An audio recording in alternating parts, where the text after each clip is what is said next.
오늘 말씀 에베소서 3장에서 말씀 보도록 하겠습니다. 에베소서 3장 20절부터 21절까지 말씀입니다.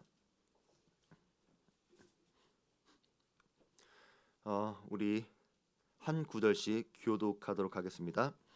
우리 가운데서 역사하시는 능력대로 우리가 구하거나 생각하는 모든 것에 더 넘치도록 능히 하실 이에게 교회 안에서와 그리스도 예수 안에서 영광이 대대로 영원 무궁하기를 원합니다.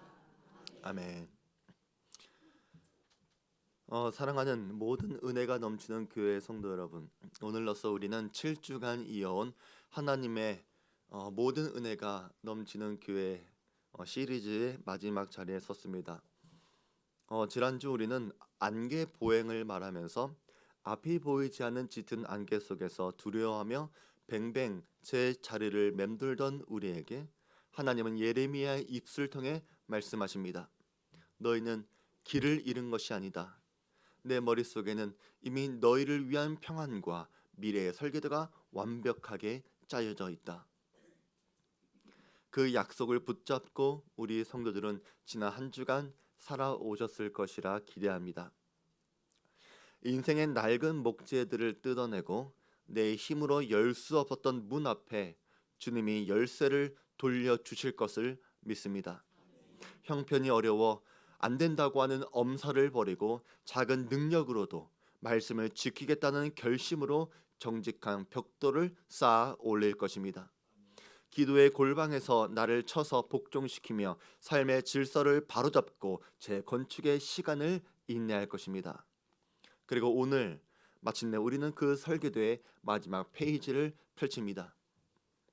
오늘 본문 에베소서 3장 20절은 우리에게 이런 벅찬 결론을 내려줍니다. 우리가 구하거나 생각하는 모든 것에 더 넘치도록 능히 하시리. 우리 성도 여러분, 이 말씀이 얼마나 놀라운 선포입니까? 하나님은 우리가 도면에서 확인한 평안만큼만 주시는 분이 아니십니다.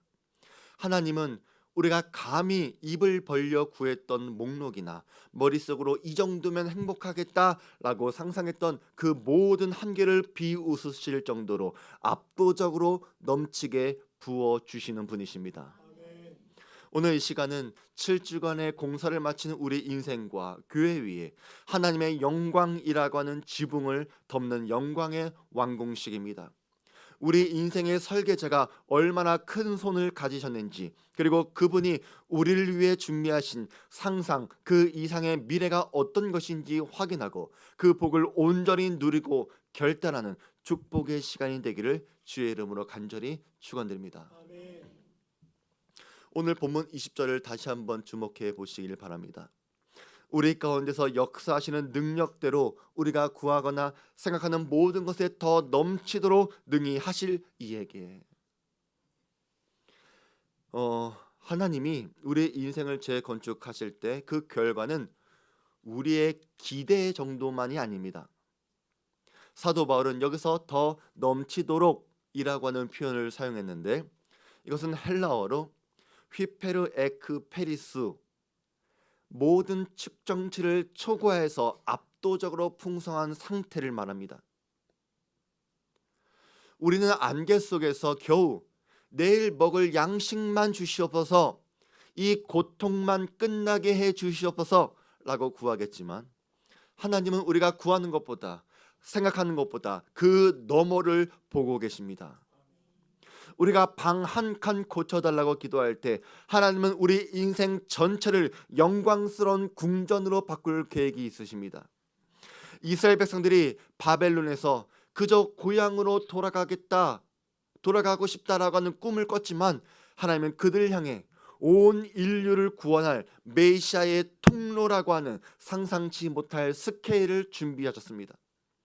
저는 올해 우리 교회와 성도들에게 모든 것에 더 넘치도록 부어주실 하나님의 은혜를 바라며 기대합니다. 모든 은혜가 넘치는 교회와 성도들 되시기를 주의 이름으로 축원드립니다. 그렇다면 이 압도적인 은혜가 임하는 장소가 어디일까? 바울은 분명히 선포합니다. 바로 우리 가운데입니다. 하나님의 넘치는 은혜는 홀로 떨어진 개인의 머리 위에만 떨어지는 단비가 아닙니다.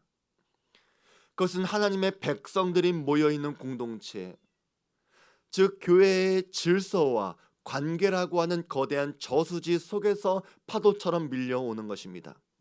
공동체의 관계와 질서가 건강하게 구축되어 있을 때 비로소 그 복은 밖으로 새어나가지 않고 온전히 담기게 될 것입니다. 여기서 우리는 흔히 범하는 영적인 오해 하나를 짚고 넘어가야 합니다. 많은 분들이 내가 먼저 복을 받아서 교회를 잘 되게 하겠다라고 생각을 합니다. 인간적으로 보면 참 기특하고 귀한 마음입니다. 내가 사업에 성공해서 건축 헌금도 많이 하고 사회적 지위가 높아져서 교회의 위상을 높이고 싶다. 이런 열망 자체로는 분명히 소중한 헌신이기도 합니다. 하지만 이것은 성경이 말하는 우선순위가 아닙니다. 잠시 시선을 돌려서 우리가 살아가고 있는 세상을 생각해 보시기 바랍니다. 요즘 다들 어렵다고 말합니다. 지표상으로 보면 코스피 지수가 이제 5천을 넘어서 5,500을 찍었고 6천을 향해 달려간다고 합니다. 하지만 정작 개인이 체감하는 삶은 여전히 고단합니다. 왜입니까?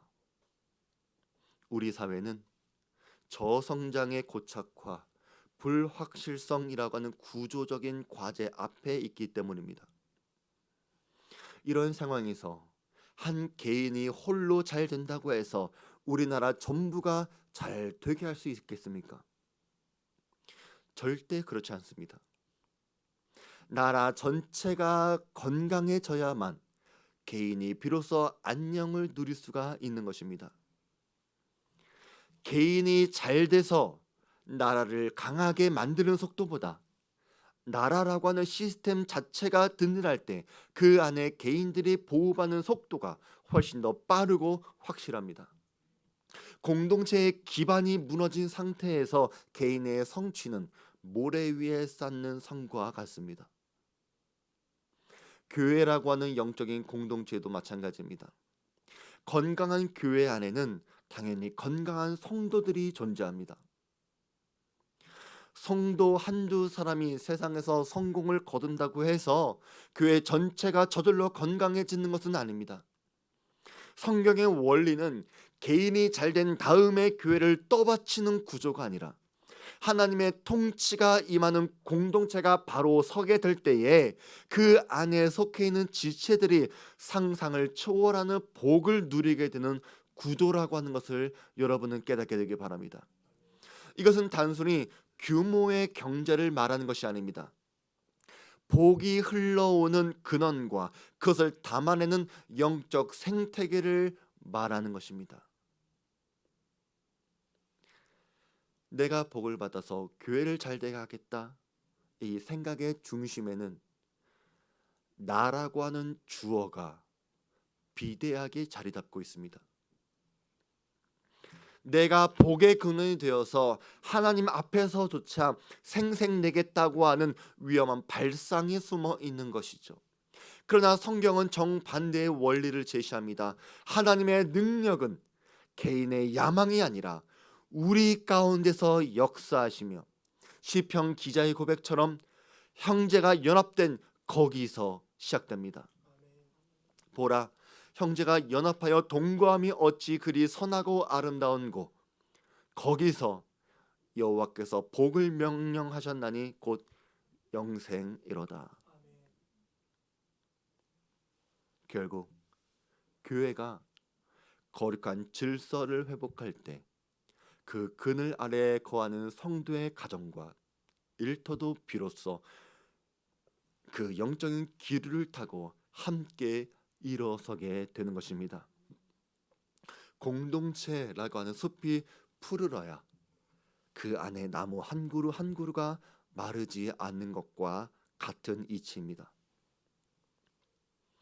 이 원리에 대해서 뼈아프게 보여주는 거울이 열왕기상 12장에 나오는 르호보암의 이야기입니다.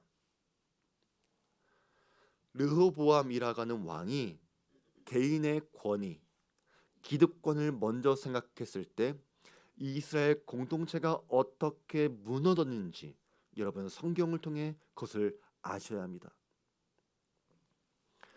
르호보암이 왕이 됐을 때 이미 그의 아버지 솔로몬의 말년에서부터 있었던 문제들이 터지기 시작했습니다. 우리가 알고 있는 것처럼 솔로몬이 얼마나 대단한 왕이었습니까? 다윗이 그토록 짓고 싶어 했던 그 성전을 하나님께서는 허락하지 않으셨지만 솔로몬 때에 바로 그 성전이 세워졌습니다. 화려한 궁전을 세웠고 요새를 강화시켰습니다. 겉으로 보면 태평성대였습니다. 하지만 그 이면에는 백성들의 피눈물 나는 세금과 강제 노역이 있었습니다. 백성들은 왕의 꿈을 떠받치는 연료처럼 소모되어 지쳐가고 있었습니다. 이들은 불평이 아니라 생존을 향한 피로가 임계점에 다다랐습니다. 그래서 르호보암이 왕이 됐을 때 북쪽의 지파들이 왕에게 요구했습니다. 당신의 아버지가 지은 무거운 멍에를 가볍게 해 주십시오. 그러면 우리가 당신을 섬기겠습니다. 이것은 반란이 아닙니다. 절박한 호소였습니다. 이때 르호보암은 두 가지의 조언을 듣게 됩니다.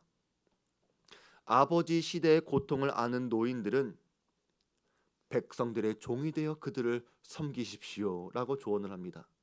반대로 르호보암과 함께 자란 젊은 세대의 신하들은 더 강하게 다스려 왕의 권위를 지키십시오라고 하는 조언을 내립니다.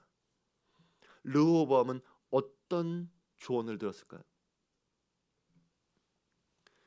내 아버지는 너희의 멍에를 무겁게 하였으나 나는 너희의 멍에를 더욱 무겁게 할지라.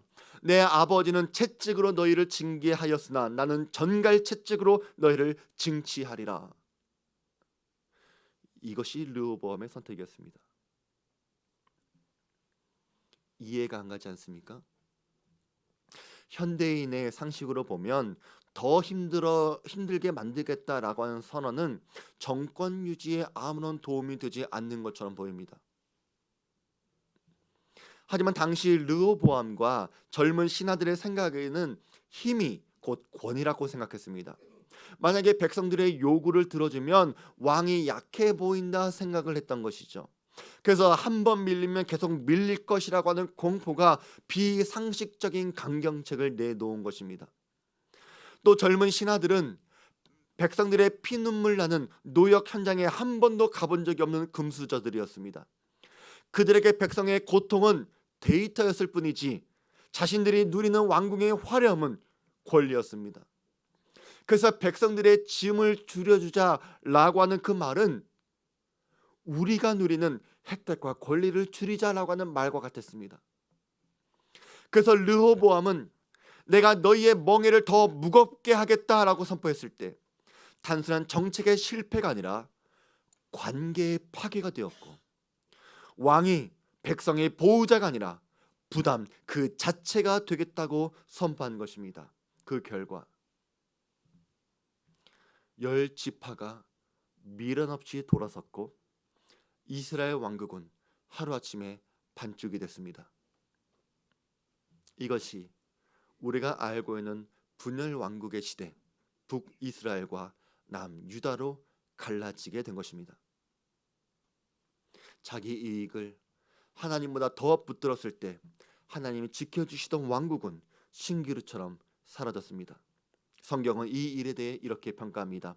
왕이 이같이 백성의 말을 듣지 아니하였으니 이 일은 여호와께로 말미암아 난 것이라. 이것은 하나님께서 이스라엘을 분열시켰다고 하는 의미가 아닙니다. 솔로몬 시대 때부터 차곡차곡 쌓여져 왔던 불순종의 열매가 하나님께서 공의대로 다스리셨다라고 하는 뜻입니다. 여기서 우리는 교훈을 찾아야 합니다. 르호보암의 결정적인 실수는 왕의 권위를 지키는 것이 하나님의 이름을 높이는 것보다 더 먼저였습니다. 성경이 말하는 참된 지도력 그리고 신앙의 실력은 내 몫을 챙기는 것이 아니라 하나님이 맡기신 공동체를 귀하게 여기는 태도에서 나오는 것입니다.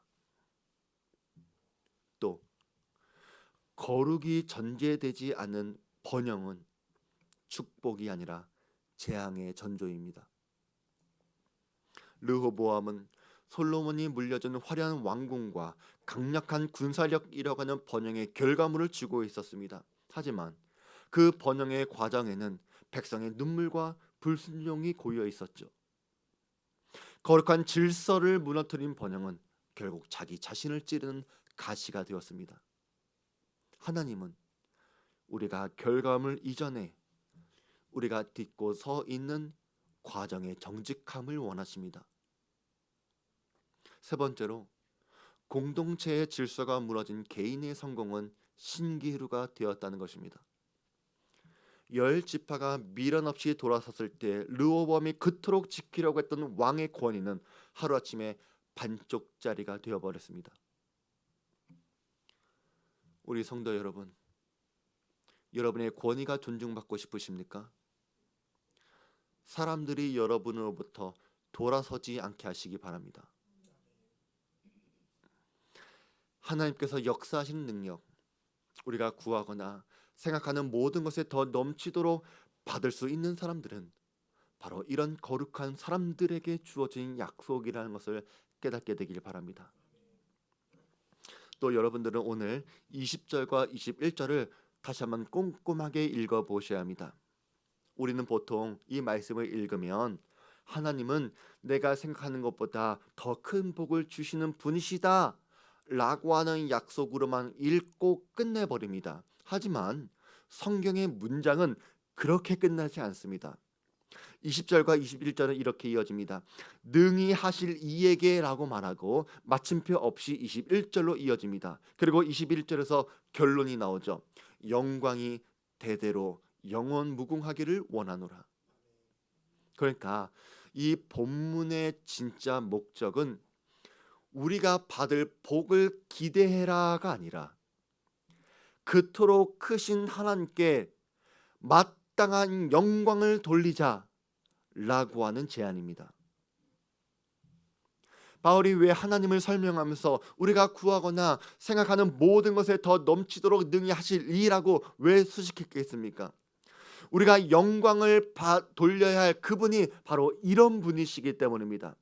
우리의 좁은 계산기를 비웃으시고 안개 속에서 허우적대는 우리의 짧은 상상력을 초월해서 일하시는 그 위대한 설계자에게 우리가 드릴 수 있는 유일하고 마땅한 반응은 구애라가 아니라 오직 영광이라고 하는 고백이라는 것입니다. 그런 의미에서 우리는 거룩한 두려움을 가지셔야 합니다. 감히 피조물인 우리가 스스로 충만하신 하나님께 영광이 있기를 바란다고 축원할 수 있겠습니까? 우리가 영광을 돌린다고 해서 그분의 영광이 더 커지고 우리가 침묵한다고 해서 그 영광이 줄어들겠습니까? 아닙니다. 하나님은 이미 영광 그 자체이십니다. 그래서 여기서 바울이 고백한 원하노라라고 하는 말은 인간이 감히 하나님께 무엇을 드릴 수 있다라고 하는 건방진 축복이 아닙니다. 이것은 하나님의 위대하심을 목격한 사람만이 터뜨릴 수 있는 경이로운 찬탄이자 그 통치 앞에 모든 자아를 내려놓은 절대적인 승인을 말하는 것입니다. 우리가 영광이 있기를 원하노라 선포하는 것은 내 설계도를 찢어버리고 하나님의 설계도에 서명하는 아멘의 영성입니다. 하나님, 저는 당신이 우리가 구하거나 생각하는 모든 것 이상으로 능히 하실 이심을 내가 보았습니다. 당신의 계획과 당신의 설계도가 옳습니다. 당신의 다스림이 완벽합니다라고 황복하는 것입니다. 르호보암이 자기의 권위를 지키려다 나라를 찢기게 되었을 때 그는 하나님의 영광을 가로막는 벽이 되었습니다. 그러나 우리가 이 위대하신 하나님 앞에 자기를 꺾을 때 우리는 하나님의 영광을 온 세상에 비추는 깨끗한 거울이 될 것입니다. 성경은 인간이 하나님께 영광을 돌리는 것에 대해서 무에서 무언가를 바치는 것을 말하지 않습니다. 모세가 시내산에서 하나님을 만나고 내려왔을 때 그의 얼굴에서 광채가 빛났다는 것을 기억하시길 바랍니다. 영광을 돌리는 삶은 내가 빛을 내려고 발버둥 치는 것이 아닙니다. 내 인생의 거울을 나로 향하는 것이 아니라 각도를 틀어서 하나님께로 고정시키는 것입니다. 내가 하나님을 깊이 묵상하고 그분의 설계도 안에 머물 때 하나님의 영광은 내 인격과 삶을 통해 다시 하나님께로 돌아갑니다. 이것이 영광을 돌리는 것입니다. 또 성경에서 영광은 카보드, 무게를 뜻합니다. 그래서 하나님께 영광을 돌린다고 하는 것은 하나님의 이름을 내 인생에서 가장 무거운 가치로 두는 것입니다. 고린도전서에서는 이렇게 말합니다. 먹든지 마시든지 무엇을 하든지 다 하나님의 영광을 위하여 하라. 우리가 작은 물건을 하나 사고 말 한마디 할 때 이 일이 하나님의 이름에 걸맞는 일인가 물어보시길 바랍니다. 내 이익이라고 하는 가벼운 가치 때문에 하나님의 이름을, 이 무거운 가치를 가볍게 여기지 마시기 바랍니다. 하나님의 이름값을 대우해 드리는 것이 하나님께 영광을 돌리는 것입니다. 또 존 파이퍼 목사님이 말씀하셨던 것처럼 우리가 하나님 안에서 가장 만족할 때 하나님은 우리를 통해 영광을 받으십니다. 시편에 있는 말씀 보면 하늘에서는 주 외에 누가 내게 있으리요 땅에서는 주밖에 내가 사모할이 없나이다. 우리가 사랑하는 찬송이죠. 하늘 위에 주님밖에 내가 사모할 자 이 세상에 없네. 우리가 억지로 의무를 다할 때가 아니라 그분이 주신 설계도와 은혜를 진심으로 즐거워하는 것, 그것이 하나님께 영광을 돌리는 것입니다. 르호보암은 하나님을 즐거워하지 않고 왕의 권력을 즐겨했습니다. 하지만 우리가 하나님을 충분히 즐거워할 때 세상은 우리를 보면서 저 사람이 믿는 하나님은 도대체 어떤 분이시기에 저 사람이 저토록 평안한가 행복한가 라고 하나님의 영광을 보게 될 것입니다.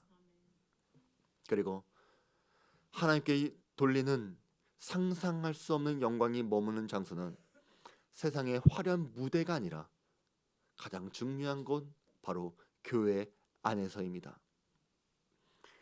교회 안에서와 그리스도 예수 안에서 영광이 대대로 영원 무궁하기를 원하노라. 아멘. 교회 안에서라고 하는 말은 단순히 교회를 말하는 것이 아닙니다. 바로 교회를 이루는 우리들의 관계 안에서도 영광을 보이라는 말입니다. 왜 르호보암의 왕국에서는 하나님의 영광이 떠났겠습니까? 관계가 깨어졌기 때문입니다. 왕이 백성을 수단으로 삼고 자기 유익을 위해 공동체의 질서를 무너뜨렸을 때 그곳은 더 이상 하나님의 영광이 머무를 수 없는 곳이 된 것처럼 오늘 우리들의 교회도 마찬가지입니다. 서로를 내 몸을 사랑하듯 아끼고 부정한 관행들을 끊어내고 거룩한 질서를 세워나가는 바로 그 관계 안에서 세상은 우리의 교회를 통해 하나님의 영광을 보게 될 것입니다. 여러분이 교회 안에서 나의 이권을 포기하시고 형제를 먼저 배려하는 그 작은 순종이 하나님의 영광을 담는 그릇으로 빚어지게 될 것입니다.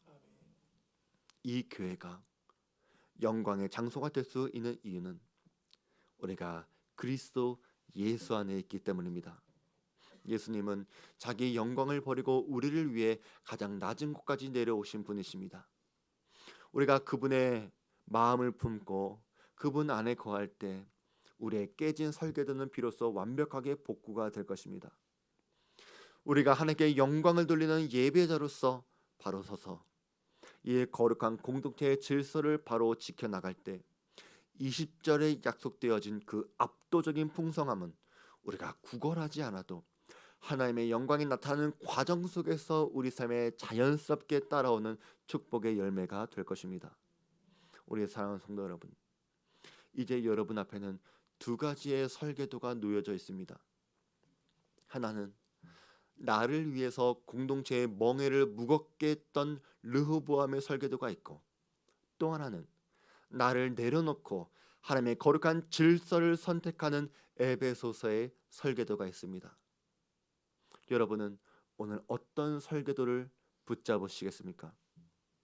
오늘 우리가 이 예배당의 문을 나설 때에 우리의 삶의 구체적인 삶의 현장에서 변화가 일어나시길 바랍니다. 비즈니스를 하시는 분들에게 권합니다.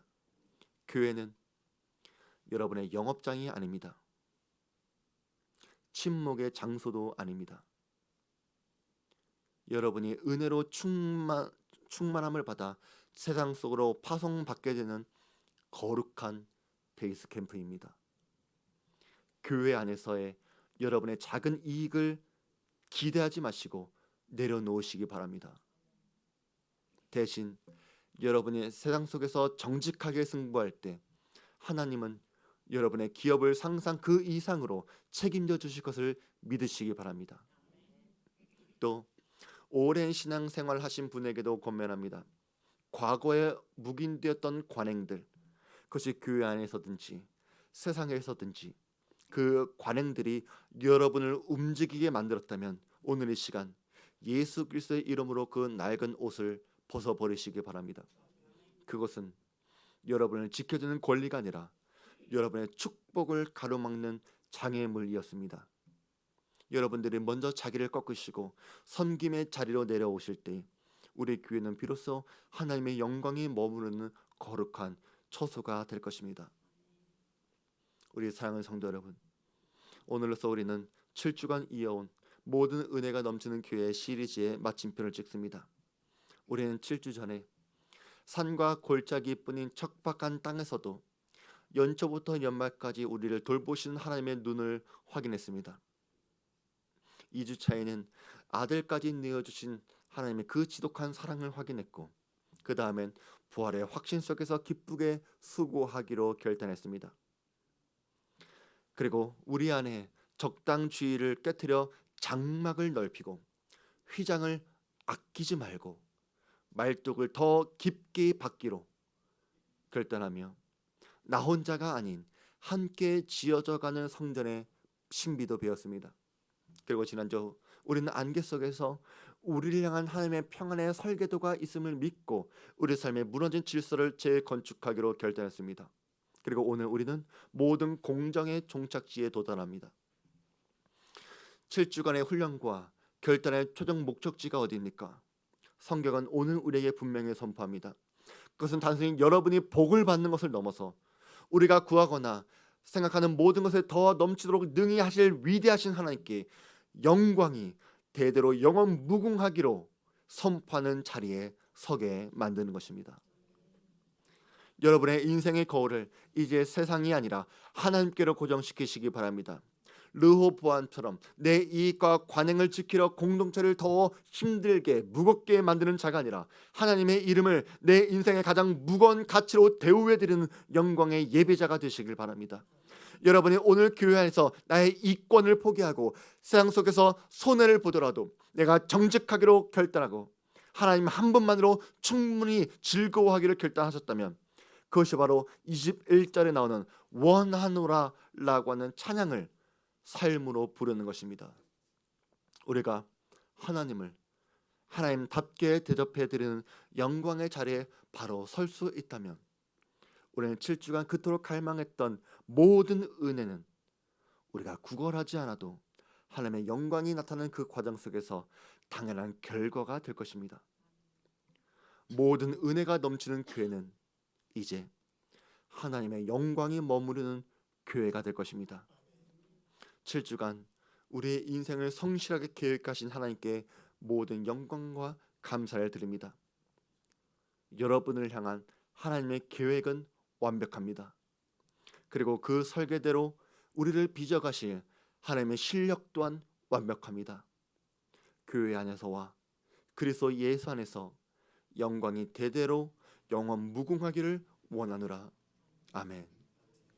우리 말씀을 기억하시면서 우리 다 같이 찬양합니다.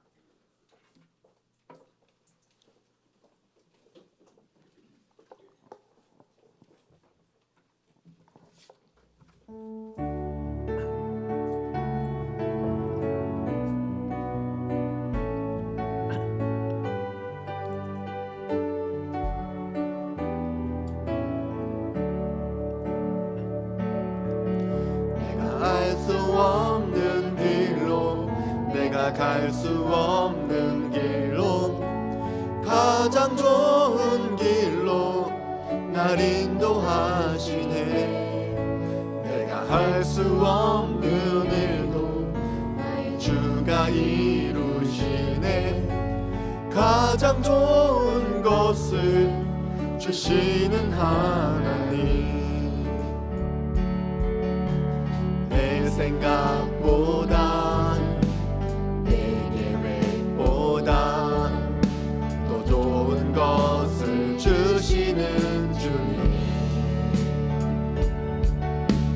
내 기도보다 내 소망보다 더 좋은 것을 주시는 주님. 알 수 없는 길로 내가 갈 수 없는 길로 가장 좋은 길로 날 인도하시네. 내가 할 수 없는 일도 나의 주가 이루시네. 가장 좋은 것을 주시는 하나님. 나의 지혜로 나의 힘으로 다 할 수 없는 일이라 해도 주의 지혜로 주 능력으로 더 좋은 것을 내게 주시네. 내가 할 수 없는 길로 내가 갈 수 없는 길로 가장 좋은 길로 날 인도하시네. 내가 할 수 없는 일도 나의 주가 이루시네. 가장 좋은 것을 주시는 하나님. 하나님 아버지, 7주간 우리 인생을 재건축해 오신 하나님의 성실하심을 감사하며 찬양합니다. 우리는 겨우 방 한 칸 고칠 것을 구했지만 하나님은 우리 인생 전체를 영광스러운 궁전으로 바꿀 계획을 갖고 계심에 감사드립니다. 이제 결단합니다. 내 지분과 기득권을 내려놓고 공동체의 거룩한 질서를 지키는 자들 되게 하여 주시옵소서. 나 혼자 잘 되려 생색내려 했던 그 교만을 버리고 숲이 푸르러야 나무가 산다는 은혜의 원리 앞에 겸손히 서게 하여 주시옵소서. 우리는 알 수 없습니다. 우리는 갈 길과 할 일도 우리의 힘으로는 다 할 수 없습니다. 그러나 내 생각보다 내 기도보다 더 좋은 것을 주시는 하나님의 선하심을 믿습니다. 내 인생의 거울을 오직 하나님께로 향하게 하시고 무엇을 하든 하나님의 이름값을 높이는 영광의 예배자가 되게 하여 주시옵소서. 이제는 우리가 알 수 없는 길에서도 가장 좋은 길을 예배하시며 우리가 생각하는 모든 것보다 더 넘치도록 능히 하실 우리 주 예수 그리스도의 은혜와 한치 앞이 보이지 않는 인생의 안개 속에서도 연초부터 연말까지 항상 그 눈을 떼지 않으시는 하나님 아버지의 극진하신 사랑하심과 나라는 개인의 좁은 장막을 넘어 함께 지어져가는 거룩한 성전의 질서 속으로 우리를 인도하시며 하나님의 영광이 머무르는 처소로 빚어가시는 성령님의 내주 교통하심이 나보다 하나님의 이름이라고 하는 무거운 가치를 선택하며 하나님의 모든 은혜가 흐르는 거룩한 통로가 되기를 결단하는 우리의 모든 은혜가 넘치는 교회의 성도들 머리 위에와 저들의 가정과 직장과 사업 위에 그리고 이 나라와 민족 위에 지금부터 영원히 함께 있을지어다. 아멘.